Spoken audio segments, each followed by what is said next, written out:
పంజాబ్లో డ్రగ్స్ పరిస్థితిపై రాజకీయ దుమారం కొనసాగుతోంది. BJP Rajya Sabha MP Harbhajan Singh share చేసిన ఓ వీడియో వివాదానికి దారితీసింది.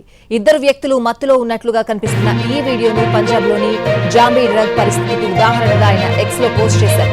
పంజాబ్ యువతకు మెరుగైన భవిష్యత్తు కావాలని, ఈ అంశంపై నిజాయితీ బాధ్యతతో తక్షణ చర్యలు అవసరమని ఆయన పేర్కొన్నారు. అయితే ఈ వీడియోపై పంజాబ్ ప్రభుత్వం క్లారిటీ ఇచ్చింది. తమ రాష్ట్రానికి చెందిన డ్రగ్ కాదని ఆ ప్రభుత్వం స్పష్టం చేసింది. రాజస్థాన్లోని శ్రీగంగానగర్లో ఈ ఘటన జరిగినట్లు పంజాబ్ మంత్రి డాక్టర్ బల్జిత్ కౌర్ తెలిపారు.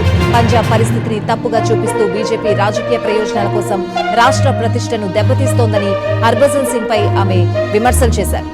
అయితే ఈ వీడియో ఇప్పుడు పంజాబ్లో ఆప్ బీజేపీ మధ్య మరో రాజకీయ పోరుకు కారణమైంది. బీజేపీ డ్రగ్స్ నియంత్రణపై ప్రభుత్వాన్ని ప్రశ్నిస్తూ ఉండగా ఆప్ మాత్రం తప్పుడు వీడియోతో పంజాబ్ ప్రతిష్టను దెబ్బతీస్తున్నారని ఆరోపిస్తున్నారు.